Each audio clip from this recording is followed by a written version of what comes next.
Nós vamos abrir a palavra de Deus no Salmo de número 134. Hoje nós vamos encerrar esta série de mensagens nos salmos de peregrinação, os cânticos dos peregrinos, que começamos no Salmo 120 e hoje nós encerramos no Salmo 134, porque esta série de salmos, eles são colocados de maneira proposital aí no Saltério, no livro dos Salmos, para mostrar exatamente o caminho daqueles que peregrinam sobre a terra, sobre os crentes que peregrinam sobre a terra. Por isso são chamados de cânticos de romagem ou cânticos de romaria. E hoje nós vamos encerrar esta série de mensagens no Salmo 134, que certamente é o menor deles, de todas essas séries que nós lemos e temos meditado. A palavra de Deus nos diz assim, irmãos, Salmo de número 134, cântico de romagem: bendizei ao Senhor, vós todos, servos do Senhor, que assistis na casa do Senhor nas horas da noite. Erguei as mãos para o santuário e bendizei ao Senhor. De Sião te abençoe o Senhor, Criador dos céus e da terra. Vamos orar, irmãos, novamente? Pedir ao Senhor que fale ao nosso coração, ministre a cada um de nós. Senhor, nós mais uma vez nos encontramos diante da Tua presença e nós suplicamos a Tua graça, a Tua misericórdia para a compreensão da porção da palavra que acabamos de ler. Tua palavra que é inspirada, que é santa, que é verdadeira. Ó Deus bendito, nos abra a mente, o coração para compreendermos o Teu querer para cada um de nós aqui novamente e sejamos, por meio da Tua palavra, purificados do nosso pecado, porque só a Tua palavra tem poder para nos limpar do nosso pecado, Senhor. Por isso, ó Deus, vem tratar o nosso coração e eu quero Te pedir, ó Deus, desvenda os nossos olhos para que nós contemplemos as maravilhas da Tua lei, que é a Tua palavra. Assim eu oro em nome de Jesus. Amém. Queridos irmãos, mais do que nunca em nosso tempo, nós precisamos definir o que de fato é a Igreja do Senhor. Vivemos dias, como nós sabemos, tão degenerativos, de conceitos, que cada vez mais se tem perdido o sentido ou o conceito real, bíblico, teológico, do que vem a ser a Igreja de Cristo. Se nós perguntarmos para muitas pessoas, milhares de pessoas terão conceitos os mais diferentes do que vem a ser a Igreja de Cristo, de modo que dificilmente você encontrará alguém que traga um conceito alicerçado nas Escrituras. Milhares de pessoas, talvez de uma vertente um pouco mais liberal, vão olhar para a igreja como sendo uma espécie de uma ONG ou de uma OSC, onde a igreja tem por obrigação tão somente de trazer um lenitivo àqueles que sofrem. A igreja, para muitas pessoas, é vista tão somente como uma agência social de socorro aos necessitados. De tal maneira que eles costumam dizer, se a igreja não faz isso, então ela não serve para nada. Meus irmãos, não que isso não possa ser parte do ministério da igreja, mas não é esta a essência natural e espiritual do que é a Igreja de Cristo. Isto também pode e deve fazer parte da natureza da igreja, mas de fato a natureza da igreja não está ligada a isso. E na prática, outras milhares de pessoas olham para a igreja como se fosse apenas um lugar, ou como se fosse um lugar de entretenimento. Milhares de pessoas buscam em muitas igrejas e conceituam igrejas como sendo um lugar de entretenimento. Sabe aquelas igrejas que apagam as luzes ali, tem jogos de luzes, aquela fumacinha de gelo seco e coisa do tipo, Alguns até chegam ao ponto de chamar de igreja de parede preta, E coisa do tipo. Mas muitas das vezes pessoas vão em busca de um lugar desse para se sentirem mais felizes. Ao invés de eu ir para uma balada, para alguma coisa assim, para me divertir, onde eu vou estar pecando, eu vou para a igreja, mas eu sinto as mesmas emoções. Eu me divirto do mesmo modo, eu me alegro da mesma maneira. Pessoas que olham para a igreja como se fosse um lugar de entretenimento, ou mesmo como sendo um clube social. Quer ver pessoas que entendem a igreja como um clube social? Quando nós anunciamos, por exemplo, algo do tipo, irmãos, vai ter um dia de comunhão de lazer com a igreja. Vai haver retiro para a igreja. Aí você vai ver a ressurreição dos mortos. Você começa a ver a ressurreição dos mortos. Começa a sair gente de todo tipo de buraco, né? Dizendo, olha, eu sou da igreja, eu sou da Betel, eu sou da igreja, mas essas pessoas elas só aparecem em ocasiões tais como essas, porque elas não enxergam a igreja de Cristo como deve ser. Para elas, a igreja de Cristo é um lugar de divertimento, de alegria, é um lugar de entretenimento. Eu vou lá para me entreter. Eu me lembro de um primo que eu tenho, que infelizmente está longe dos caminhos do Senhor. Na época que nós éramos adolescentes, ele sempre flertou com a igreja, como tantas pessoas, mas ele nunca se comprometeu com a igreja do Senhor de fato, de verdade. E quando nós éramos adolescentes, às vezes eu falava para ele, olha, vai ter o acampamento da igreja. Aí ele dizia, puxa vida, eu vou ter que voltar para a igreja, pelo menos por algumas semanas antes do acampamento, senão não vão deixar eu ir.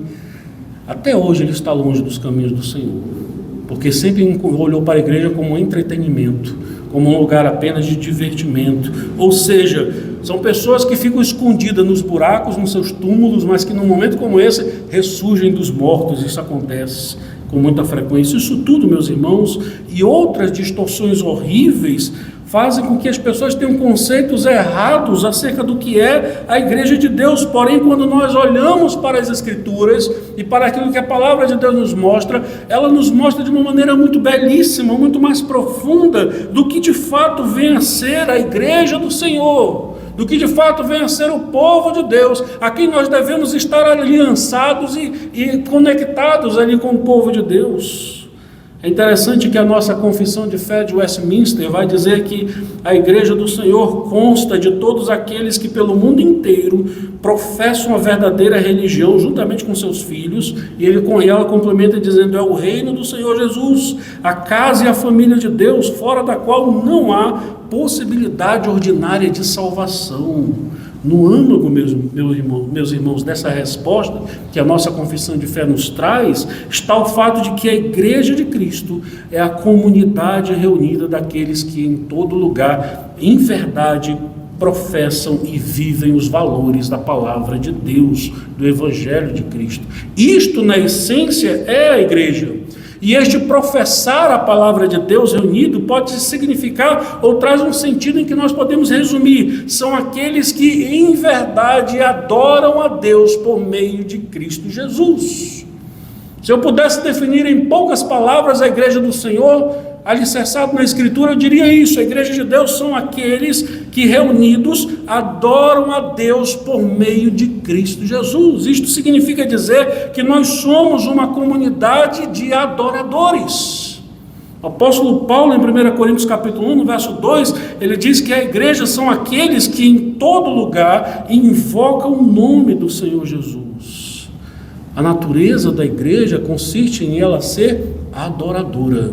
Nós somos adoradores do Senhor. Fomos chamados, convocados para conhecer a Deus e para adorá-lo. E é para essa realidade que esse texto que nós acabamos de ler nos aponta. É para a realidade de que nós somos um povo que, enquanto peregrinamos sobre a terra, nós já somos chamados para fazer aquilo que faremos por toda a eternidade: adorarmos a Deus. Adorarmos a Deus. E isto começa agora. Isto começa enquanto estamos aqui. Não precisamos e não devemos jamais esperar a perspectiva de estarmos nos céus para adorar ao Senhor.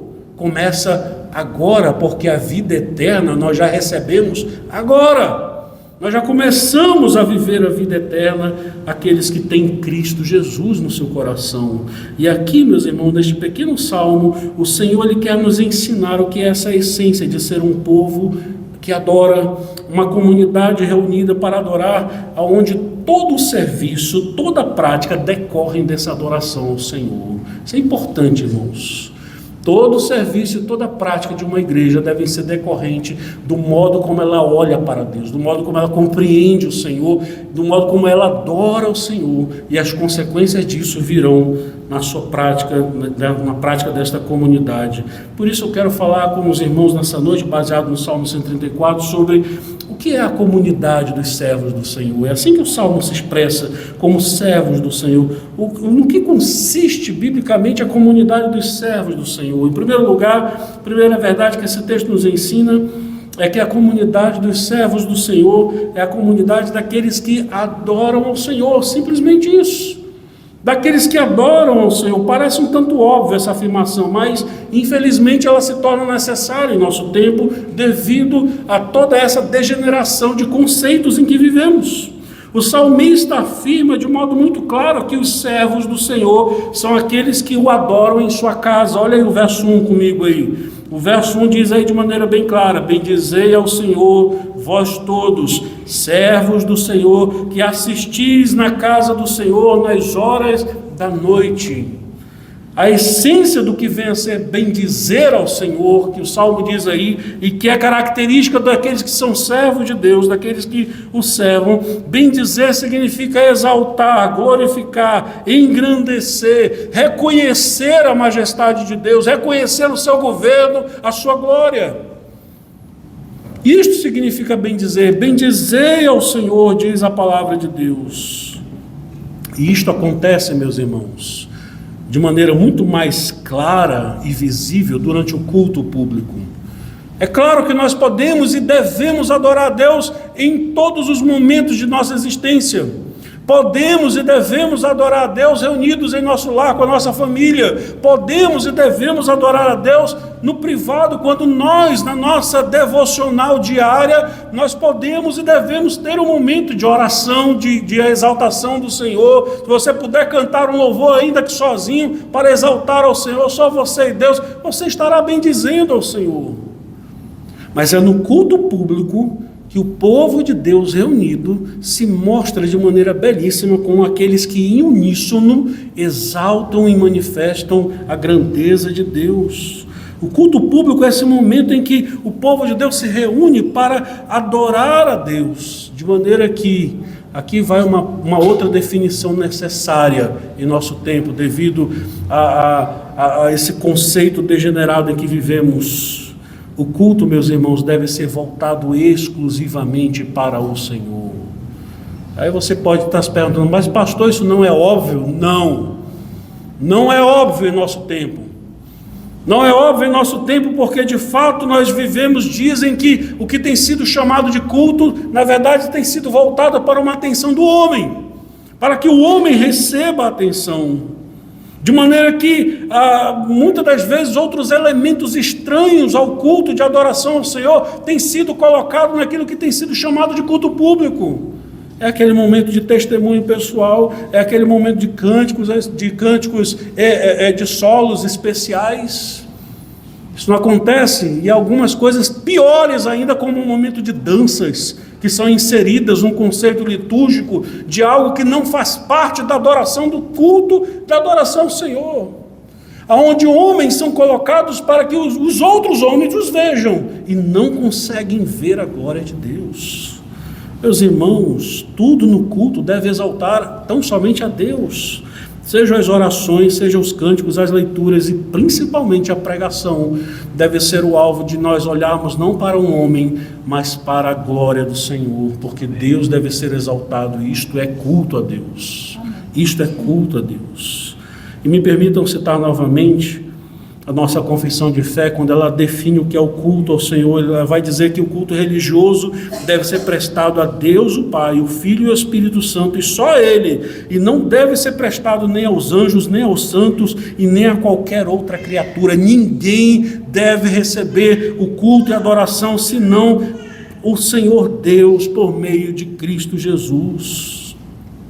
Isto significa, meus irmãos, que durante a adoração pública ninguém recebe uma atenção exclusiva, senão o próprio Deus.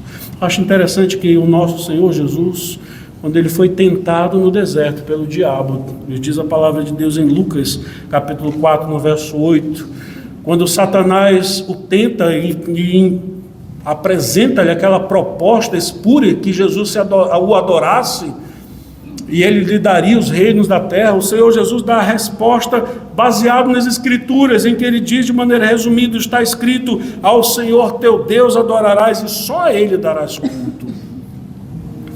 Parece que nós precisamos lembrar os crentes isso de novo, né? Porque muitos crentes em diversos lugares têm se rendido a esse culto ao diabo, onde não é somente Deus que recebe a adoração. Cria-se uma divindade em que nós chamamos de Deus, mas olha aqui as danças proféticas aqui, olha aqui as outras coisas, olha o testemunho aqui, olha outras coisas que desviam a atenção do que deve ser o culto e a adoração a Deus. E assim, aquilo que tem sido adorado em muitos cultos tem sido o ídolo e não o Deus das Escrituras. Ora, meus irmãos, não é por acaso que o Senhor Jesus, ele ensina aquela mulher samaritana no Evangelho de João, no capítulo 4, no verso 23, em que que a adoração deve ser em espírito e em verdade. Nós acabamos de cantar isso. O que é uma adoração em espírito e em verdade? É uma adoração sincera do coração e que está em conformidade com a verdade que é a palavra de Deus. O próprio Evangelho de João vai afirmar isso, de que esta verdade é a palavra de Deus. Adorar a Deus em espírito e em verdade é adorar a Deus em sinceridade de coração e em conformidade com a sua palavra. Não basta a sinceridade do coração, tem que ser de acordo com as Escrituras. Tem que ser de acordo como Deus quer ser adorado. Esse versículo, meus irmãos, que diz aí: bendizei ao Senhor, vós todos servos do Senhor, que assistis na casa do Senhor nas horas da noite, faz-nos lembrar aquilo que nós estamos vivenciando nesse exato momento aqui. E nesse dia todo especial, que é o dia do Senhor, quando nós adoramos ou nos reunimos para adorar como povo de Deus desde a manhã. De manhã nós adoramos ao Senhor, nós buscamos ao Senhor, e nas horas da noite também. É um reflexo do Salmo 113, no verso 3, que diz: do nascimento do sol até o ocaso, louvado seja o nome do Senhor. A igreja de Deus, meus irmãos, são estes, que em espírito e em verdade adoram a Deus por meio do Senhor Jesus. Adoram a Deus por meio de Cristo Jesus. Essa é a nossa identidade primeva, essa é a nossa identidade primeira, essa é a nossa natureza, deve ser a nossa natureza como igreja de Deus. Nós somos uma comunidade de adoradores, fomos chamados para adorá-lo.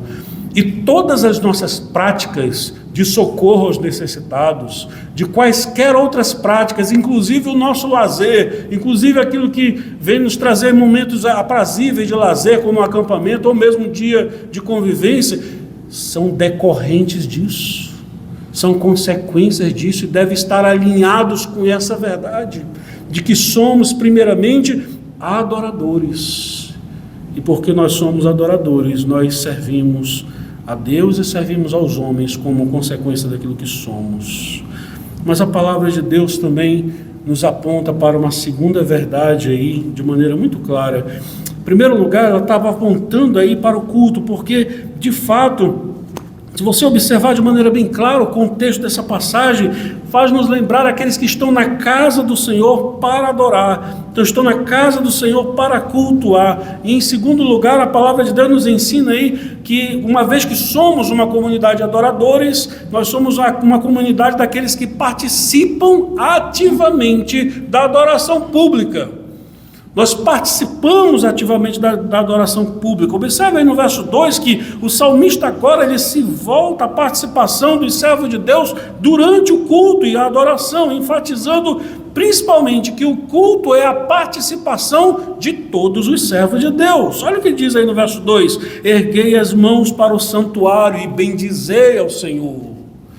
Erguei as mãos para o santuário e bendizei ao Senhor. Erguer as mãos, que é um costume muito comum em nosso meio, é um ato bíblico de adoração. Faz parte de uma manifestação gestual externa daquele que está adorando. Mas você já parou para pensar no significado de erguer as mãos? Você mesmo, nós que adoramos a Deus e levantamos as nossas mãos quando cantamos, ou quando nós oramos, você já fez pensando o que significa isso, biblicamente falando? Eu sei que muita gente vai dizer assim: ah, pastor, isso significa que eu estou rendido ao Senhor. Afinal de contas, quando o assaltante vem nos roubar, né, mãos ao alto, a gente levanta logo assim, não é isso? Você já ouviu esse tipo de explicação em igreja, né? Já ouviu isso? Não é isso que significa. Não significa isso. Biblicamente falando, não. Se eu pudesse traçar brevemente aqui aos irmãos uma pequena teologia bíblica do erguer as mãos, né, o que a Escritura nos mostra, nós vamos ver algumas passagens. Eu vou apenas citar, os irmãos não precisam ir lá, se quiser anotar para conferir o que de fato eu estou afirmando. Por exemplo, o Salmo 28, no verso 2, o salmista, enquanto ele ora e clama ao Senhor, ele levanta as suas mãos. Está ligado à oração. Ele ora e clama ao Senhor e levanta as suas mãos. Lá em 1 Timóteo, no capítulo 2, no verso 8, o apóstolo Paulo, escrevendo aos homens da igreja de Éfeso, da qual Timóteo era o pastor, ele diz que os homens, quando fossem orar, deveriam levantar as mãos santas na hora da adoração, isto é, sem ira e sem violência, nas mãos, de mãos limpas. De mãos limpas. Eles deveriam orar dessa maneira, com mãos erguidas, sem animosidade, sem violência em suas mãos. Lá no livro do profeta Isaías, no capítulo 1, no verso 15, por exemplo, o profeta Isaías, ele condena o Deus por meio do profeta, o Senhor Deus por meio do profeta, ele condena o seu povo que ia adorá-lo, e na hora do culto erguia suas mãos aos céus, mas as suas mãos estavam sujas de sangue e de pecados. E Deus diz: olha, eu não quero ver isso daí, não levantem suas mãos a mim, porque eu não quero ver a imundície que eu vejo nas mãos de vocês, mãos sujas de sangue e de pecados. E por fim, no livro de Lamentações, no capítulo 3, verso 41 e 42, o profeta Jeremias, que escreve esta obra, ele exorta ao povo a que nós levantemos as nossas mãos juntamente com o nosso coração e confessemos os nossos pecados ao Senhor. E aí a gente pode pensar, o que significa então levantar as mãos durante o ato de adoração? O salmista diz, erguer as mãos para o santuário. O santuário representava a presença de Deus. Portanto, erguer as mãos para o santuário significava apontar em direção ao Senhor. Qual é o significado de levantar as mãos aí? É uma forma simbólica, preste atenção nisso, de mostrar o nosso próprio coração, seja na hora da oração, da confissão, de gratidão, da adoração ou no louvor. Biblicamente falando, o ato de levantar as mãos significa: eu estou mostrando o meu coração a ti, Senhor. É o meu coração. As mãos sujas que representavam ali no contexto de Isaías era um coração imundo, sujo, carregado de pecados. Por isso que Deus diz: não levantem suas mãos em minha direção, porque o que eu vejo não é nada agradável. Erguer as mãos, irmãos, é uma forma de demonstrar a sinceridade do nosso coração. É como se nós pegássemos o nosso próprio coração e mostrasse ao Senhor. Eu acho interessante que João Calvino, ao comentar algo sobre isso, ele fala sobre o ato de erguer as mãos as seguintes palavras. Ele diz o seguinte, que erguer as mãos é um sinal externo em lugar da realidade interna, pois as nossas mãos apontam para o nosso coração, que deve ser puro. E essa prática está em harmonia, ele continua, está em harmonia com a genuína piedade, contanto que a verdade que ela representa também acompanhe. É uma representação do nosso coração, é como se nós estivéssemos tirando o nosso coração para fora e mostrando a Deus, levantando as mãos. É isso que significa o ato de adoração, de levantar as mãos. Ou seja, meus irmãos, levantar as mãos faz parte da adoração. Não tem nada de errado de você levantar as mãos, pelo contrário. Se você está com o coração queimando na presença de Deus, se você está com o coração alegre na presença de Deus, se você está com o coração triste, arrependido, levante as suas mãos ao céu e diga: Senhor, está aqui o estado do meu coração, tu conheces. Erga as suas mãos e adore ao Senhor. Essa é a ideia do conceito bíblico de erguer as mãos em adoração ao Senhor. Porém, eu quero chamar a atenção aqui para nós de um outro aspecto que também está presente implicitamente no texto. Ou seja, eu quero fazer-nos pensar acerca de nossa participação no culto público. Porque o Salmo, ele diz aí de maneira bem clara: erguei as mãos para o santuário e bendizei ao Senhor. Isto é, aponta para o fato de que nós participamos durante o culto, ou seja, o culto público não é para assistirmos. E eu já enfatizei isso aqui aos irmãos diversas vezes: culto não se assiste, culto se presta. Você não vem assistir a um culto, você vai no cinema assistir um filme, você vai no teatro assistir uma apresentação musical. No culto você não vai assistir coisa nenhuma, você não deve assistir coisa nenhuma. Você vai prestar culto ao Senhor, você vai participar daquele culto ao Senhor. Nós acabamos de cantar um louvor que expressa isso, né? Que a letra diz: quero subir ao Monte Santo de Sião e entoar o novo cântico ao meu Deus. Mais que palavras, a minha vida eu quero entregar. São gestos de adoração que expressam a sinceridade do coração daquele que adora. E ele manifesta isso exteriormente. Meus irmãos, como reformados que somos, herdeiros da Reforma Protestante, a Reforma Protestante nos legou algo preciosíssimo aos crentes, que é a participação no culto e na adoração pública. Pode-se dizer que antes da Reforma, de fato, os cristãos, quando iam a um templo, eles iam assistir mesmo alguma coisa, porque eles não participavam de nada, ficavam em pé. Naquele tempo não existiam bancos nas igrejas, né? Ficavam em pé e olhavam o que acontecia aqui na frente. Tudo o que acontecia, eles eram literalmente assistentes de tudo aquilo que acontecia. A Reforma Protestante, irmãos, da qual nós somos herdeiros, quebrou isso tudo e disse: não, os crentes devem participar do culto. Quem presta culto ao Senhor não é o pastor, é a igreja reunida. Não é um sacerdote, lembrando do conceito, do contexto do Antigo Testamento, mas era todo o povo de Deus, e é isso que o Salmo diz, né? Não é isso que ele diz aí? Olhem comigo de novo, verso 1 e verso 2, bendizer ao Senhor, vós todos servos do Senhor. Não é só o sacerdote, não são só os ministros, todos servos do Senhor, que assistis na casa do Senhor nas horas da noite, erguei as mãos para o santuário e bendizei ao Senhor. Nós somos herdeiros daquilo que é conhecido como canto congregacional. O povo é chamado a adorar a Deus, as orações públicas, a participação nas leituras bíblicas.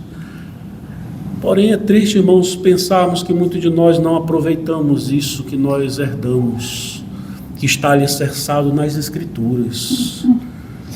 Não é interessante quantas das vezes nós vamos a um culto e nós literalmente assistimos a um culto? Eu vejo isso o tempo inteiro. Agora você vai ficar com medo de mim, né, nos próximos domingos, né? Eu estou aqui em cima, eu vejo isso o tempo inteiro. Está cantando louvor, está cantando algum hino, o elemento conhece, né? O cidadão já conhece há tanto tempo aquele louvor, aquele hino, e ele fica olhando para a minha cara. Ao invés de estar cantando e louvando a Deus, talvez levantando as suas mãos aos céus em adoração a Deus, como essa atitude de adoração que é uma adoração bíblica, ele perde a oportunidade, fica olhando para a cara feia do pastor, calado, olhando. E às vezes eu vejo, tem gente que fica olhando para mim. Não é para olhar para mim não, meus irmãos. Adora o Senhor. Deus está presente e quer ser adorado. Abra sua boca, louve a Deus. Na hora da leitura bíblica, pegue a sua Bíblia, leia junto com os irmãos, participe. Quem está prestando culto a Deus não é o pastor, não é o grupo de louvor, é a igreja reunida para adorar. Essa é a nossa identidade. Durante o culto, meus irmãos, diversas pessoas costumam, infelizmente, não somente, né, em nossas igrejas, mas em muitos lugares, durante o culto que diversas pessoas conversam conversas tolas. Nesse desrespeito total que acontece, jovens, adolescentes e até adultos, na hora do culto, às vezes conversam coisas que não tem nada a ver com culto e adoração ao Senhor. Isso eu já vi diversas vezes na minha vida. Ou mesmo ficam mexendo no telefone celular, nessa praga que muitas vezes tem sido mal usada e se torna algo errôneo quando nós usamos no momento errado, de modo totalmente errado. Ora, meus irmãos, eu creio que até na pregação nós devemos participar. Até na pregação. Eu não vejo problema nenhum, muito pelo contrário, quando alguém dá um glória a Deus, um amém na hora da pregação. Eu sempre penso aqui, esse irmão está prestando atenção e está entendendo o que está sendo falado a ele. Não que todos vão fazer isso, mas é uma forma de demonstrar, eu estou participando do culto, eu estou presente aqui, eu estou participando do culto, eu estou ouvindo a pregação, eu estou entendendo e eu estou glorificando a Deus por aquilo que a Escritura me diz de quem Deus é, ou daquilo que Ele fez por mim, da sua salvação, e eu digo sim, glória a Deus, amém, aleluia. Isso é algo, meus irmãos, que a reforma nos legou a nós e nos trouxe a nós. E aqui eu acho interessante o comentário, permitam-me novamente dizer, de Calvino sobre esse versículo aqui. Calvino, expondo este versículo aqui do verso 2, ele diz que o propósito do verso 2 é o seguinte, que o salmista aqui ele repreende o descuido de ficar ocioso no templo na hora da adoração, ou se entregar a conversas vãs e assim deixam de adorar a Deus da forma correta. Você não vem aqui para conversar durante o culto, não. Você pode conversar depois, lá no pátio, depois em outro momento. Você não vem aqui para ficar mexendo no celular, não durante o culto, você não pode fazer isso. Você não vem aqui simplesmente para ter qualquer outra coisa que lhe distraia do que está acontecendo. Você veio aqui para prestar culto a Deus. Quando o salmista diz erguei as mãos para o santuário, ele está convidando o povo a participar do que está acontecendo. Não é o sacerdote que é convidado a levantar a mão. Não são os levitas no conceito do Antigo Testamento. Levita só tem no Antigo Testamento, tá, irmãos? Não existe mais levita não, tá? Os levitas morreram lá, eram da tribo de Levi. Os cantores aqui, os irmãos que tocam, eles não são levitas não, tá? Eles são adoradores do Senhor. Mas no contexto do Antigo Testamento, os levitas poderiam ser dito, olha, os levitas levantem as mãos, os sacerdotes levantem as mãos. Não todo o povo de Deus é chamado a adorar ao Senhor, a louvar a Deus e a participar do culto. Mas há uma terceira e última verdade que o texto nos chama, ou nos convida, ou nos mostra o que é essa comunidade de adoradores a Deus. Em terceiro lugar, baseado aí no verso 3, é que o que é a igreja de Deus é a comunidade dos que são abençoados na hora da adoração, é isso mesmo. Olha o que diz o verso 3 aí, você já ouviu isso em salmos anteriores. De Sião te abençoe o Senhor, Criador dos céus e da terra. Por fim, o salmista ele se volta para a bênção do Senhor que vem sobre aqueles que adoram ao Senhor. E aqui, meus irmãos, nós encontramos um paralelo com aquilo que está lá no Salmo 128, verso 13 e 14. Como eu disse, nós já lemos isso. Olha aí o Salmo 128, Salmo 128, verso 5. Salmo 128, verso 5. Volta um pouquinho aí na sua Bíblia aí. Nós já lemos algo parecido, quando ele diz aí, o Senhor te abençoe desde Sião, para que vejas a prosperidade de Jerusalém durante os dias da tua vida. A ideia do contexto bíblico, especialmente do contexto do livro dos Salmos, é que Deus habitava em Sião. Sião é a representação de onde Deus habita. No contexto do Antigo Testamento é exatamente isso. O Salmo 132, o verso 13 e 14 vai dizer isso daí. Salmo 132, verso 13 e 14 diz, pois o Senhor escolheu a Sião, preferiu-a por sua morada, diz aí. E o verso 14 diz, este é para sempre o lugar do meu repouso, aqui habitarei, pois o preferi. Por isso que o salmista, no verso 13, ele diz, de Sião te abençoe o Senhor. Sião é a representação da morada de Deus. Porque, meus irmãos, a imagem que o salmista quer dizer aqui é que quando o povo de Deus se reúne para adorar, Deus se faz presente ali. Deus se faz presente. Nós não vamos a um culto público pensando que isso é uma coisa para nós, de nós para nós mesmos. Culto é ofertar a Deus aquilo que somos, aquilo que temos, aquilo que podemos oferecer a Deus. Você nunca vai a um culto para receber alguma coisa per si. Você vai para entregar. Mas Deus nos abençoa porque Ele é gracioso nesse encontro. E por que Ele nos abençoa? Porque Ele está presente. Salmo 50, eu queria que você fosse comigo lá no Salmo 50. Eu acho um salmo belíssimo. Salmo 50, do verso 1 ao 5. Olha aí comigo. Salmo 50, do verso 1 ao 5. É um salmo que nos fala sobre o contexto do culto e da adoração.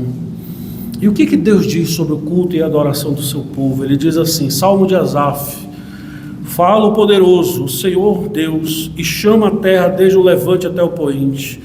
Desde Sião, excelência de formosura, resplandece Deus. Verso 3, vem o nosso Deus, e não guarda silêncio. Perante ele arde um fogo devorador, e ao seu redor esbraveja grande tormenta.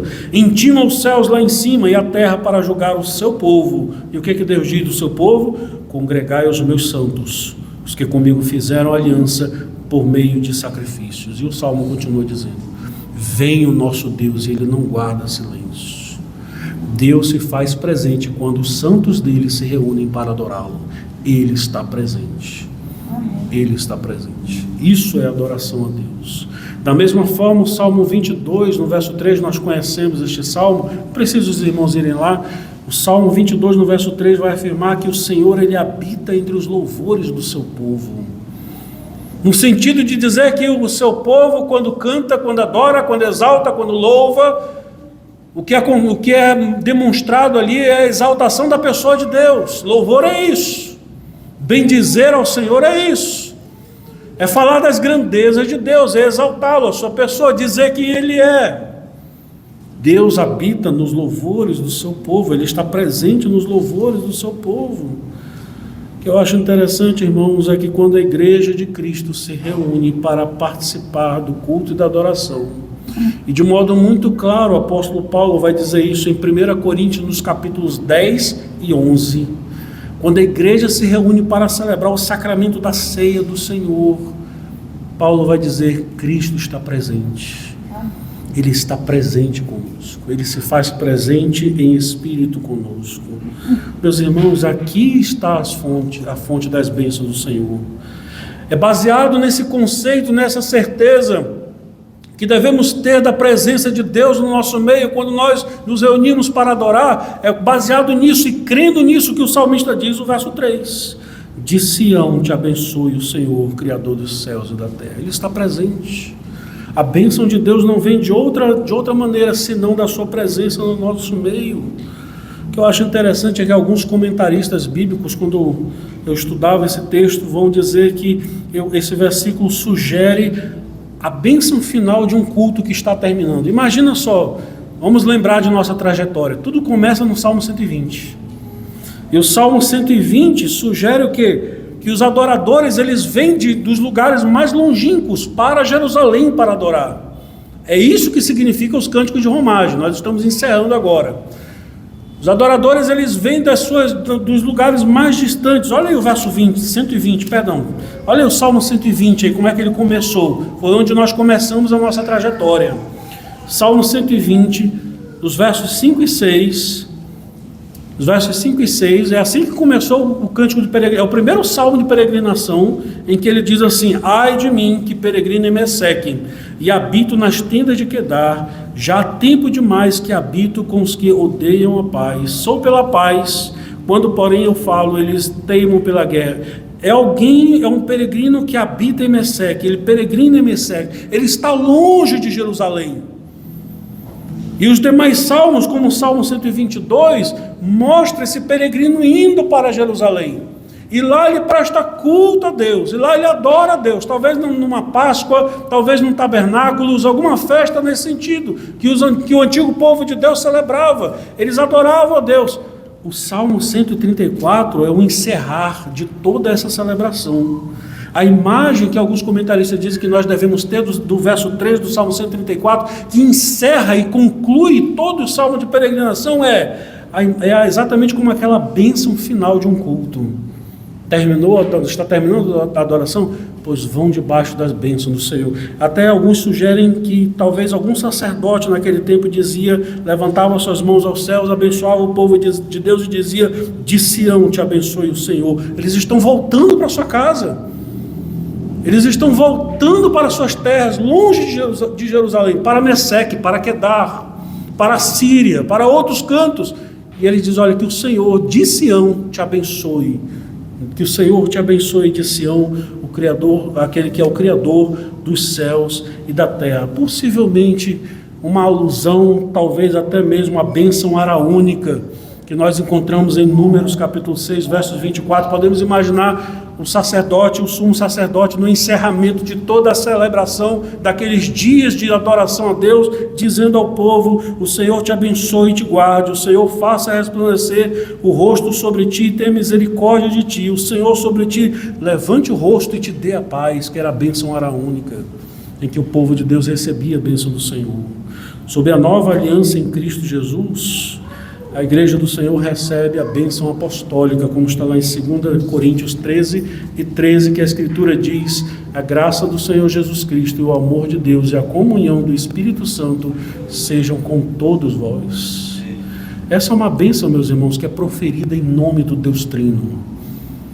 Em nome do Deus Trino, que abençoa e que é a fonte da bênção do povo de Deus. Como eu já disse, meus irmãos, diversas vezes, é na comunhão dos santos que nós somos abençoados por Deus. É no culto, na adoração em que Deus nos abençoa. Deus se faz presente para abençoar o seu povo quando este se reúne para adorá-lo. Deus se faz presente para abençoar o seu povo quando este se reúne para adorá-lo. Essa é a ideia do verso 3 aí. Os louvores no culto público devem nos trazer à memória isso.